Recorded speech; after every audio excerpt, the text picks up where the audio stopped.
Self হিলিঙৰ পৰা self লাভলৈকে এই যিখিনি মাজৰ সময়, এই সময়ছোৱা খুবেই কঠিন। কিন্তু এবাৰ যেতিয়া আপুনি সেই সময়ছোৱা পাৰ কৰি আহিব, তেতিয়া আপুনি জীৱনৰ অন্যান্য সোৱাদ পাব।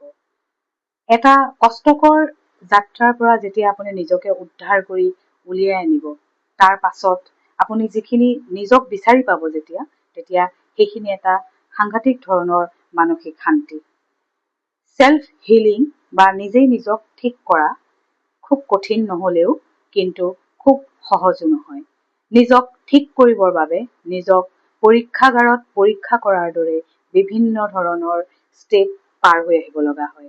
সেই ষ্টেপখিনি পাৰ হৈ আহি যেতিয়া আপুনি হিলিং হয়, আল্টিমেটলি হিল্ড হয়, তাৰপিছত আপোনাৰ মনৰ যিটো এটা ৰিফ্ৰেছমেণ্ট হয়, যি এটা শান্তি আহে, সেই শান্তিৰ কিন্তু কোনো ধৰণৰ